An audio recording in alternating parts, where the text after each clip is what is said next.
ಬೆಂಗಳೂರು ನಗರದಲ್ಲಿ ಮಾವು ಪ್ರಿಯರಿಗೆ ಸಿಹಿ ಸುದ್ದಿ ಸಿಕ್ಕಿದೆ. ಮೇ 8ರಿಂದ 17ರವರೆಗೆ ಮಾವು ಹಾಗೂ ಹಲಸು ಮೇಳವನ್ನ ಆಯೋಜಿಸಲಾಗುತ್ತಿದೆ. ಕರ್ನಾಟಕ ಮಾವು ಅಭಿವೃದ್ಧಿ ನಿಗಮದ ವತಿಯಿಂದ ಕಬ್ಬನ್ ಪಾರ್ಕ್ ಬ್ಯಾಂಡ್ ಸ್ಟ್ಯಾಂಡ್ ಬಳಿ ಪ್ರಮುಖವಾಗಿ ಈ ಮೇಳ ನಡೆಯಲಿದ್ದು, ಇದೇ ಮೊದಲ ಬಾರಿಗೆ ನಗರದ 8 ವಿಭಿನ್ನ ಸ್ಥಳಗಳಲ್ಲಿ ಮೇಳವನ್ನ ಹಮ್ಮಿಕೊಳ್ಳಲಾಗಿದೆ. ಕಬ್ಬನ್ ಪಾರ್ಕ್ ಜೊತೆಗೆ Sahakara Nagara, Whitefield, Basavanagudi national college ಮೈದಾನ, ಜಿಬಿಐ ಮೈದಾನ ಸೇರಿದಂತೆ ಹಲವು ಪ್ರಮುಖ ಸ್ಥಳಗಳು ಮತ್ತು ಕೆಲವು ನಮ್ಮ ಮೆಟ್ರೋ ನಿಲ್ದಾಣಗಳಲ್ಲೂ ಮೇಳ ನಡೆಯಲಿದೆ. ಈ ಬಾರಿ ಮೇಳದಲ್ಲಿ 50ಕ್ಕೂ ಹೆಚ್ಚು ಮಾವು ಮಳಿಗೆಗಳು ಹಾಗೂ 7 ಹಲಸು ಮಳಿಗೆಗಳು ಭಾಗವಹಿಸಲಿದೆ. ರೈತರು ನೇರವಾಗಿ ಗ್ರಾಹಕರಿಗೆ ಮಾರಾಟ ಮಾಡುವ ವ್ಯವಸ್ಥೆ ಇರುವುದರಿಂದ ಮಧ್ಯವರ್ತಿಗಳಿಲ್ಲದೆ ಉತ್ತಮ ಬೆಲೆ ಸಿಗಲಿದೆ.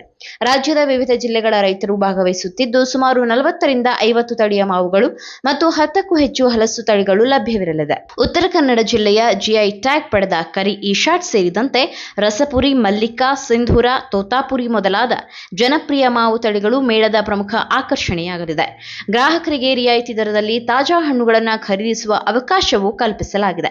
ಒಟ್ಟಿನಲ್ಲಿ ರೈತರಿಗೆ ನೇರ ಮಾರಾಟದ ವೇದಿಕೆ ಒದಗಿಸುವ ಜೊತೆಗೆ ನಗರವಾಸಿಗಳಿಗೆ ತಾಜಾ ಮತ್ತು ವಿವಿಧ ತಳಿಯ ಮಾವು, ಹಲಸುಗಳನ್ನು ಸೇವಿಸುವ ಅಪೂರ್ವ ಅವಕಾಶ ಈ ಮೇಳ ನೀಡುತ್ತಿದೆ.